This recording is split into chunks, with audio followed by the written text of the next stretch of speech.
Bonsoir à toutes et à tous, j'espère que tout le monde va bien et que vous avez passé une agréable semaine de trading. Avant de démarrer cette vidéo, comme d'habitude, le petit message d'avertissement. Le contenu de cette vidéo n'est en aucun cas une offre de conseil en investissement ni une incitation quelconque à acheter ou vendre des instruments financiers. Comme chaque semaine, cette vidéo a un unique but pédagogique et informatif, vous le savez. Alors avant de parler du programme, il y a plusieurs choses que je voudrais aborder avec vous. La première, donc la vidéo cette semaine, elle va être un poil plus longue, vous m'en voudrez pas. Donc la première chose que je voulais vous dire, c'est que au niveau des actions, donc du post que je fais généralement le jeudi où je vous propose de mettre en commentaire vos actions, il y a beaucoup d'actions qui reviennent semaine après semaine et des actions que j'ai fait notamment les semaines précédentes et parfois même la semaine d'avant. Donc essayez de bien regarder si dans les vidéos précédentes il n'y a pas des actions que vous souhaitez voir analyser parce que généralement c'est le cas. La deuxième chose, c'est comme promis, voilà, on avait en défi la semaine dernière, au-delà de 200 tweets, du partage du screener Best Trend. Donc il y a un post qui est consacré au partage de ce screener, qui est bien évidemment le téléchargement est totalement gratuit. Il y a le lien Google Drive qui est ici. Alors bien sûr, il faut avoir ProRealTime. ProRealTime est un logiciel que vous pouvez utiliser totalement gratuitement en bougie daily, je crois. Donc vous avez la possibilité, même si vous n'avez pas l'habitude d'utiliser ProRealTime, de télécharger le logiciel ProRealTime sur leur site, en gratuit bien sûr, et donc de installer ensuite le screener Best Trend. Voilà, ça c'était la deuxième chose que je voulais vous dire. On va passer au programme. Il y aura une troisième chose aussi, mais je vous la dirai après le programme. Donc, le programme du jour, c'est comme d'habitude le CAC Small, Eurofine, Swatec, Milibou, Atos, Kaufman, Medincel, Actia, Focusum, Villemorin, S30, Biomérieux, Bouygues, Flatex en Allemagne, Intuitive Surgical, Polaris, Mastercard et Fastly. Alors, cette semaine, au niveau du CAC 40, une semaine qui a suivi finalement ce qu'on s'était dit la semaine dernière. Donc souvenez-vous, la semaine dernière on s'était dit que suite à la sortie, donc bien sûr je reprends l'historique, on est toujours dans une tendance haussière, on a un canal haussier, on est sur la partie on va dire centrale de ce canal haussier, on avait un canal justement baissier, un canal descendant qu'on a cassé par le haut la semaine dernière et on s'était dit sur la vidéo précédente que certainement que cette semaine serait une semaine de congestion et c'est ce qui s'est passé. Une semaine de congestion avec une cassure ce vendredi et une séance entre deux avec notamment, je crois, une fin de séance un peu plus compliquée avec une mèche haute. Donc la bougie en elle-même n'est pas top.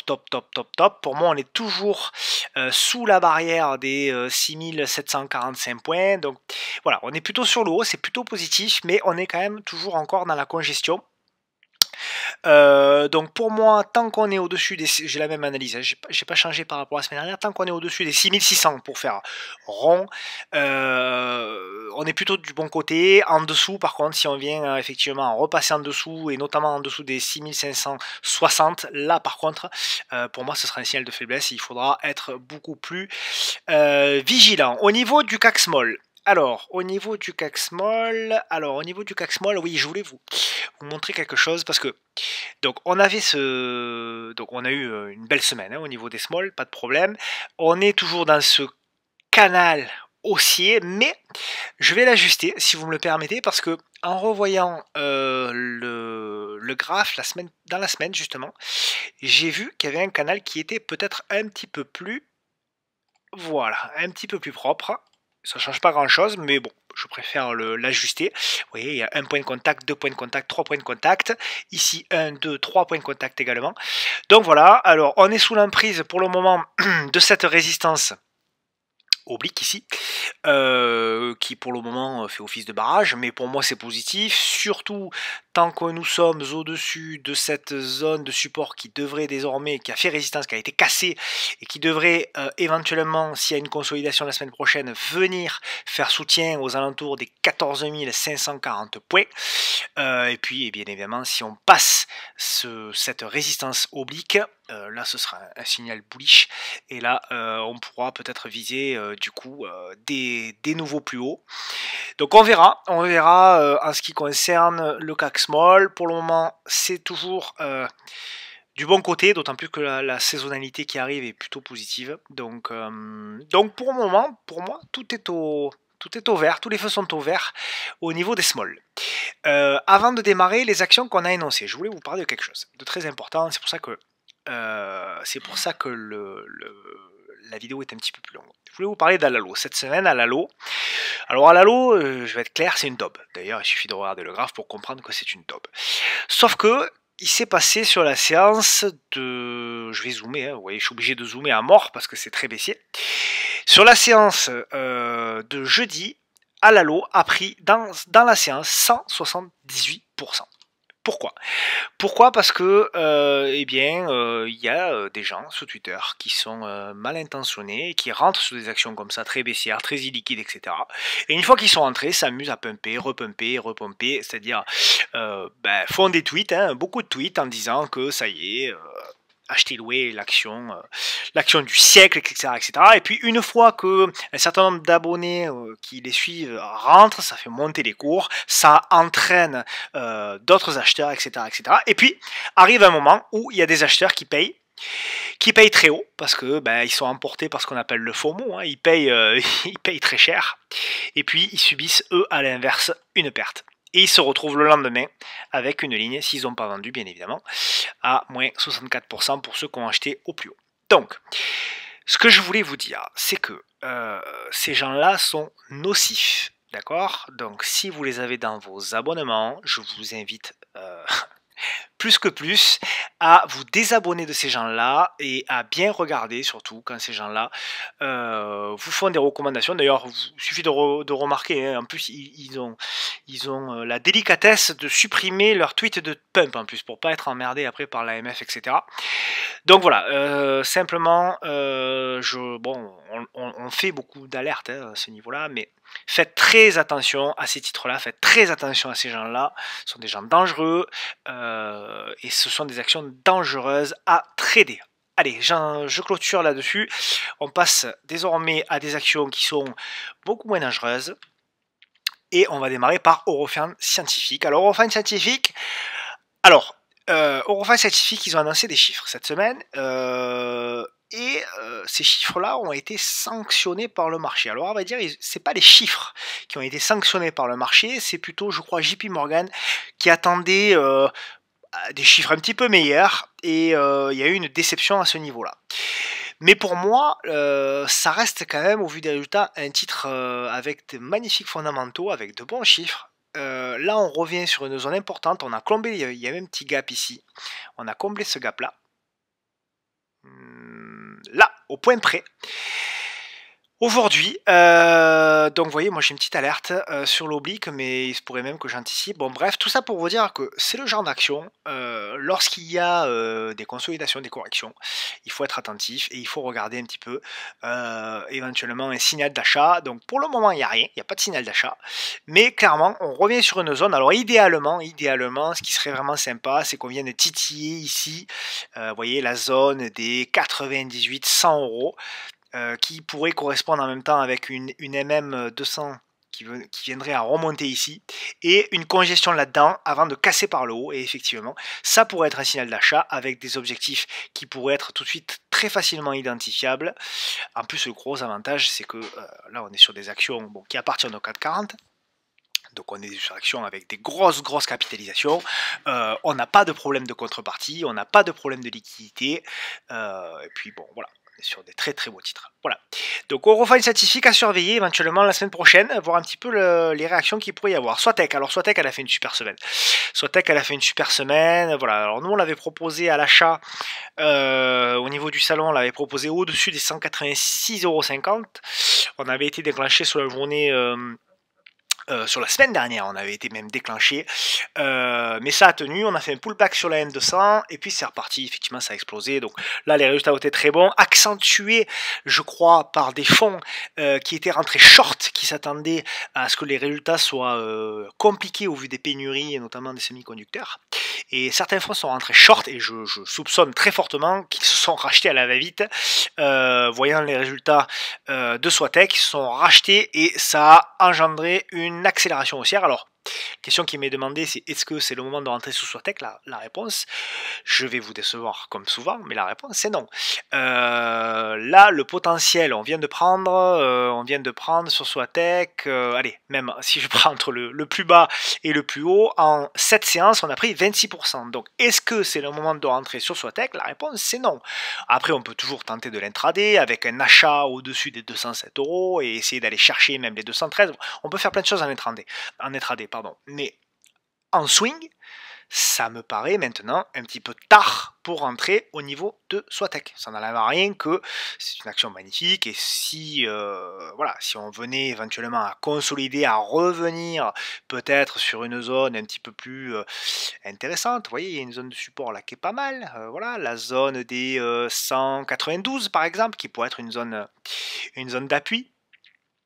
On pourrait éventuellement être intéressé, et on pourrait éventuellement, s'il y a une réaction là-dessus, chercher de l'achat pour aller rechercher un nouveau plus haut. On aurait une espèce de, là c'est du scénario, hein, c'est Steven Spielberg, mais on pourrait imaginer une espèce de tasse avec Hans pour aller chercher les plus hauts à 213,6 et éventuellement encore plus haut derrière. Voilà.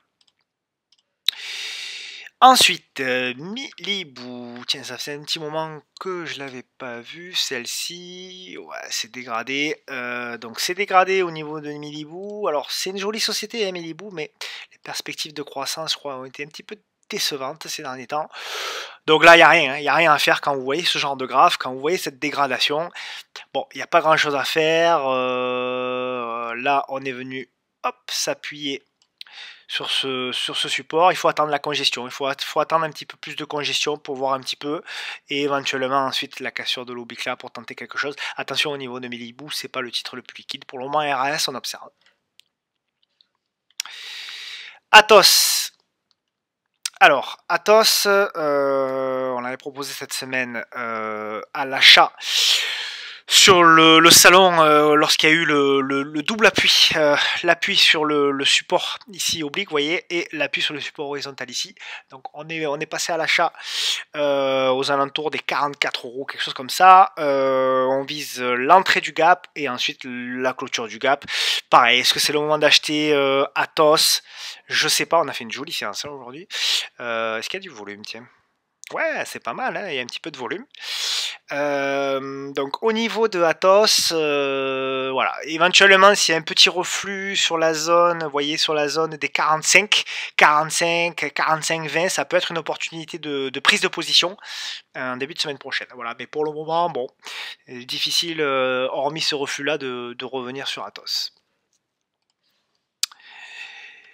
Kaufman, alors moi j'ai pris une petite position au niveau de Kaufman, voilà, j'ai pris une petite position moi sur le double appui. Sur le double appui ici sur la séance de mercredi, j'avais une petite épuisette, donc j'ai été servi. Pourquoi ce double appui m'intéressait? Parce que j'avais une zone de polarité, tout simplement une zone de polarité, vous voyez. Là on a fait résistance, donc résistance cassée, hop, on est revenu. Résistance, cassé, support, et là on fait le double appui. Donc est-ce que ça va tenir? Aucune idée, la séance d'aujourd'hui est pas terrible d'ailleurs. Mais voilà, en tout cas le stop est pas cher, pour pas dire même pas cher du tout. Donc j'ai tenté le coup, c'est une action qui pour moi est une action, bon, c'est un truc à garder en fond de portefeuille, hein, il y a un dividende qui est intéressant, etc.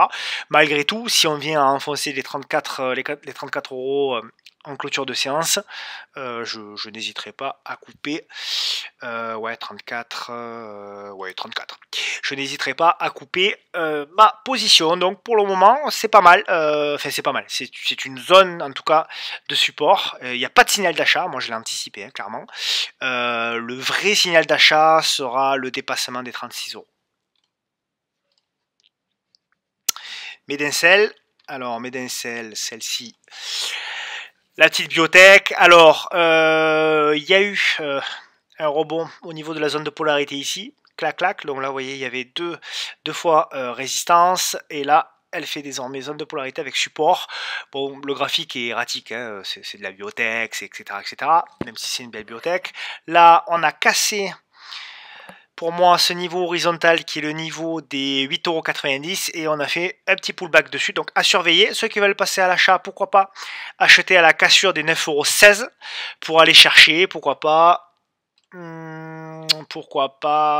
9,72 € et pourquoi pas la MM200 au niveau des 10 € et quelques.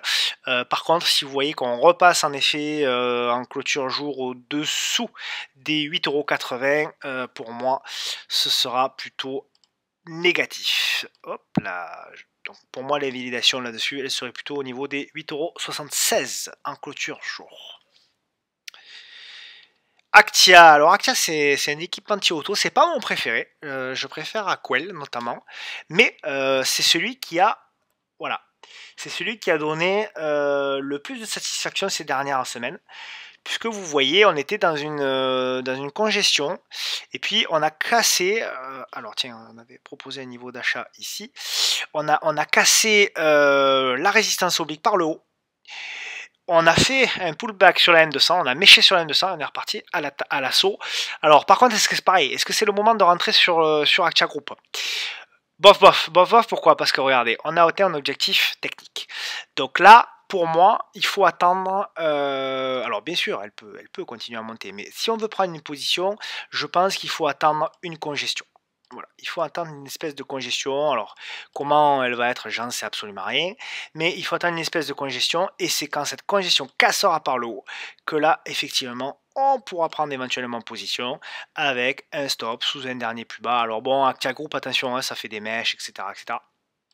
Mais voilà l'idée en gros qu'on pourrait éventuellement faire. Pour le moment, bon, je suis pas intéressé à voir éventuellement, hein, il y a des objectifs techniques qui sont encore pas mal à aller chercher, hein, notamment la zone des 4,17 € et puis éventuellement la zone des 4,60 €.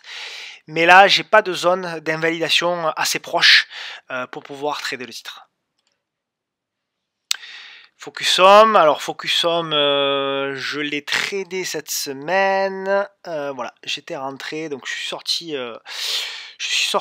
au niveau de Focusum, donc j'avais, je vous montre, j'avais une zone de polarité pareil qui était ici, hop là, voilà, donc j'ai joué l'appui sur la zone de polarité, et puis je me suis fait sortir en légère perte aujourd'hui. Bon, finalement la fin de séance est pas trop mal, mais il n'y a rien, il n'y a pas de signal, donc à suivre au niveau de Focusum, hein. On le voit quand même, hein, le secteur du jeu vidéo a quand même du mal, il n'y a pas grand chose à faire, la M10 elle est encore au-dessus, donc il n'y a pas grand chose à faire. Tant qu'on ne passe pas au-dessus de la M10, pour moi, pour le moment, RS au niveau de Focusum. On voit, hein, toutes les séances, les unes après les autres, sont de plus en plus baissières.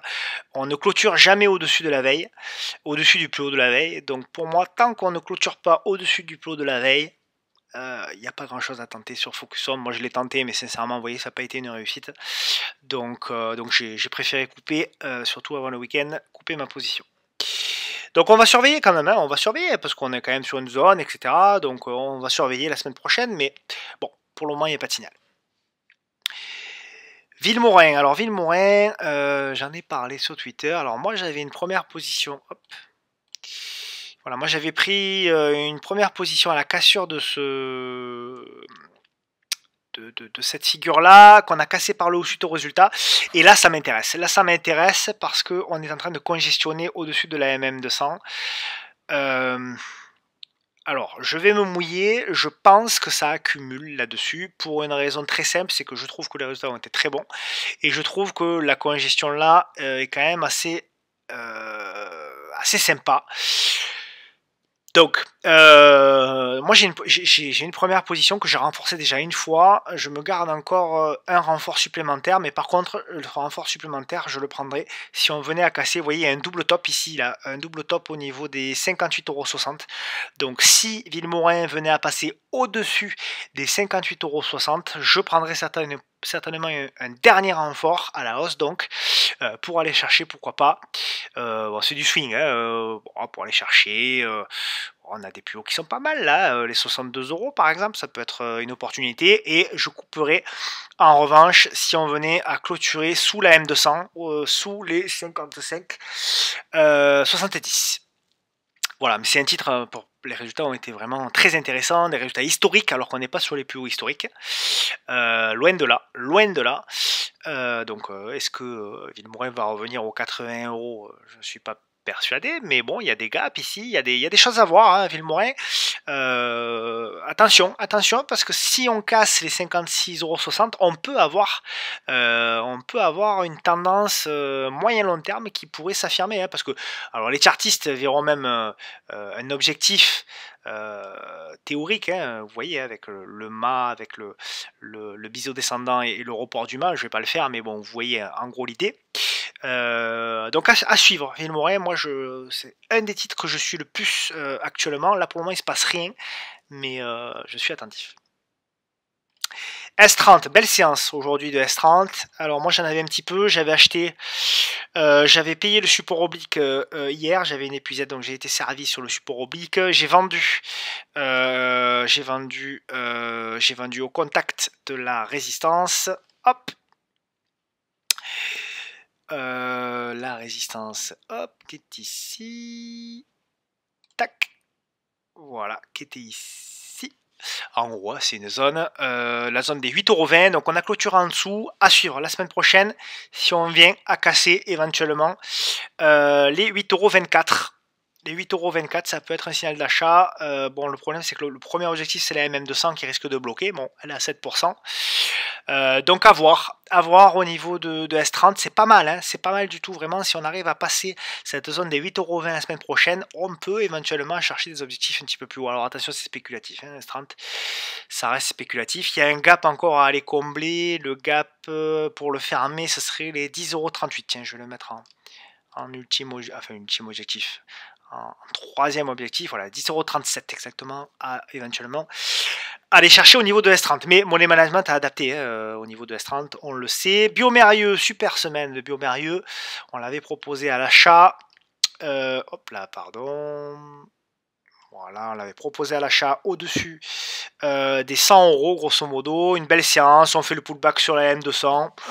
Logique, hein, logique. Alors aujourd'hui on perd 3%, c'est normal, hein, on venait de prendre 13% pour Biomérieux, c'est beaucoup. Là on fait le pullback sur la MM200, donc là maintenant il faut observer. Si il y avait un reflux un petit peu plus important sur la zone des 100,55 € ici, ça pourrait être une opportunité d'achat pour rejouer le deuxième effet qui se coule. Par contre, effectivement, le danger serait si on vient à clôturer en dessous des 100 €, en plus prix psychologique.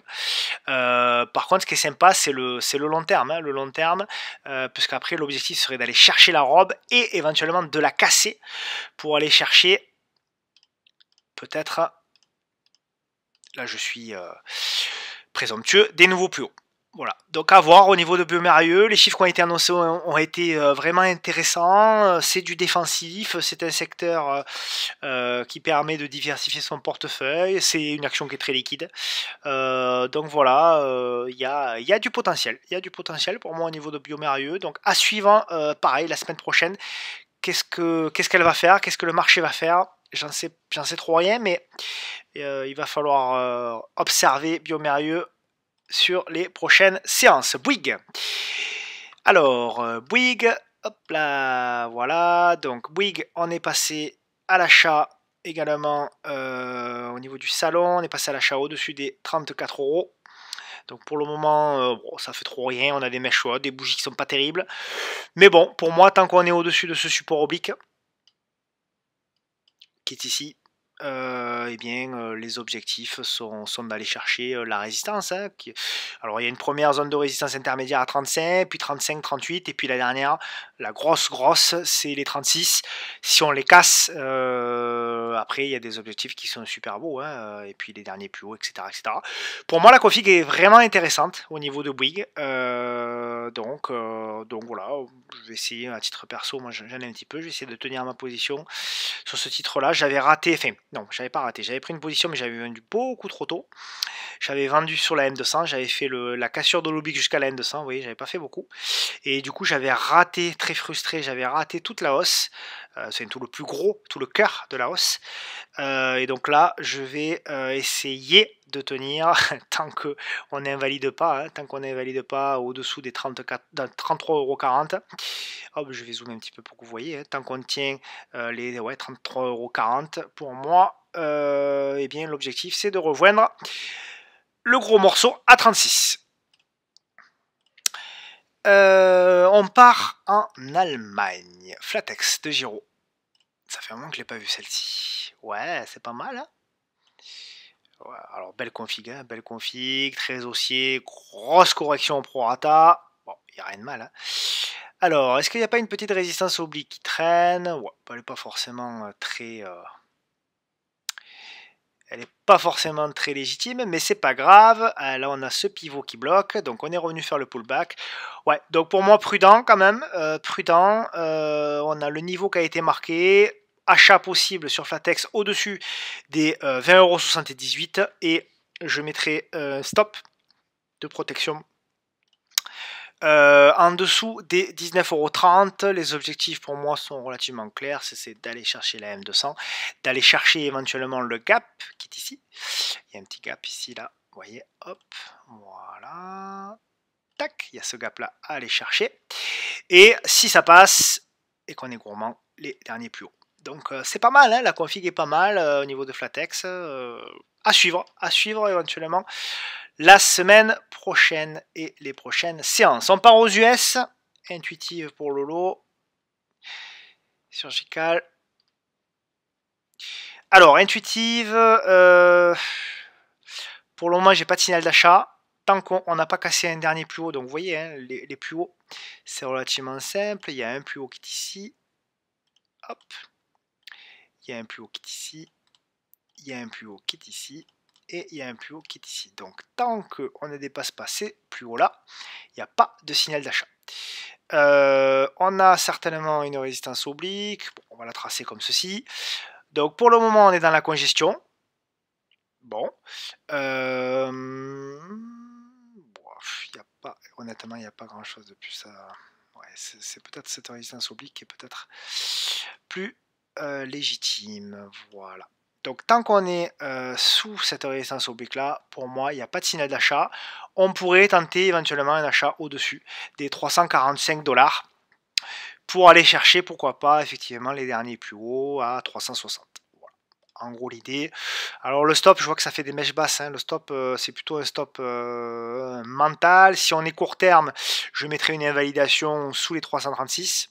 Si on est long terme, je mettrai une invalidation sous les 319. Alors à contrario, si on veut acheter sur repli, j'ai deux zones. J'ai la zone éventuellement des 310 et j'ai la zone éventuellement des 300. Avec la MM200 qui vient ici. Donc toute cette zone-là, s'il y a un repli important au niveau du Nasdaq et de Intuitive Surgical, effectivement toute cette zone-là peut être une opportunité d'achat. Après, long terme, hein, je dézoome, mais on le connaît, ce titre, c'est un magnifique titre, il n'y a pas de souci. Ah, il y a peut-être un support oblique. Ouais, ben ça correspond, ben voilà, parfait.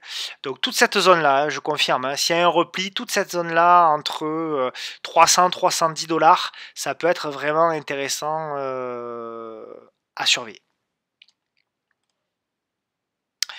Polaris. Donc je connais pas.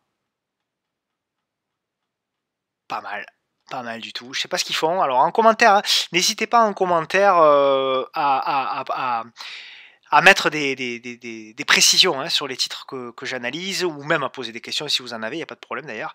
J'essaie de répondre à tout le monde. Alors je sais pas qu'est-ce qu'ils font, Polaris. Il y a une résistance oblique qui est magnifique. Hop. Peut-être même un canal. Voilà, donc on est dans un canal baissier. Voilà, on est dans un canal baissier. Il y a, pour moi, tant que nous sommes, hop là, au-dessus des 123 $, c'est plutôt positif. Peut-être jouer une petite conso sur cette zone-là. S'il y a une réaction pour aller chercher ce mouvement-là. Voilà. Parce que pour moi, ce mouvement, il est correctif. Ce mouvement est correctif dans une tendance haussière. Donc, les probabilités, si on casse par le haut, si on casse les 132 dollars, sont quand même d'aller chercher les derniers plus hauts et les 147 éventuellement dollars. Voilà. Donc pour moi c'est plutôt positif, c'est plutôt, on va plutôt chercher de l'achat sur ce genre de titre, éventuellement sur signal et éventuellement après un repli au niveau des 123 dollars. Pas mal le titre, vraiment pas mal ça, à suivre. Mastercard, oula ça fait longtemps celle-là aussi que je l'ai pas vue. Bon, Mastercard, c'est un bulldozer, hein, c'est un bulldozer, mais là, on a une petite faiblesse. Bon, pas méchant, hein, c'est pas méchant. C'est pas méchant. Par contre, la congestion est pas mal du tout. Ouais, la congestion est vraiment intéressante. Donc, achat possible si on vient à dépasser. Ouais, si on vient à dépasser cette zone-là, donc la zone des 363 dollars, achat possible, je mettrai un stop d'invalidation. Alors, si on est moyen termiste sous les 346, si on est agressif sous les 353, et les objectifs pour Mastercard seraient d'aller chercher les 376 dollars et les derniers plus hauts, les 393 et plus si affinité ensuite. Voilà. Donc en gros, pour moi, le plan de trading, il ressemblerait grosso modo à ça. C'est pas mal, hein, la config est vraiment intéressante. Et puis on va terminer par Fastlay. Je connais pas non plus. N'hésitez pas à préciser. Oula, ouais, Fastlay. Ouais, ça envoie. C'est pas mal, hein, c'est pas mal comme config. Hein, j'aime bien. J'aime bien, j'aime bien, j'aime bien. Résistance oblique cassée. En pullback. Très intéressant. Très intéressant techniquement, le genre de config que j'aime beaucoup. On revient s'appuyer en plus sur une zone de polarité, super intéressant. Voilà. Ah ben là, pour moi, c'est relativement clair. Hein, c'est relativement clair. Alors, c'est baissier, on est sous la M200, etc. etc. Mais si on venait à casser les 51,59 €, stop d'invalidation sous le dernier plus bas, si on vient à repartir hein, sous les 47 dollars, et on pourra aller chercher éventuellement, toujours pareil, la M200, les 60 dollars en plus prix rond, et ensuite, ensuite j'ai quoi ouais, j'ai les 60 dollars, j'ai les 62 dollars, et j'ai éventuellement toute cette zone-là, on va dire les 72. Voilà, donc c'est nerveux, hein, il faut adapter la taille de position, etc. Attention parce que le stop est éloigné. Mais voilà l'idée. Et bien c'est terminé pour aujourd'hui. On a eu une belle vidéo hebdo, un petit peu plus longue que d'habitude. J'en suis désolé. On a vu pas mal de titres, c'était intéressant. Je tiens à vous remercier, je le fais jamais assez, pour vos nombreux likes, partages, retweets, tous les messages. Je suis désolé d'ailleurs, cette semaine, entre toutes les occupations, j'ai pas eu le temps de répondre à tout le monde. Je vais essayer de me mettre à jour ce week-end et d'essayer de répondre à tout le monde sur les messages privés. Donc merci beaucoup pour toute votre attention, toutes vos gentillesses. Je vous dis à bientôt, profitez de votre week-end et je vous dis à la semaine prochaine. Ciao ciao.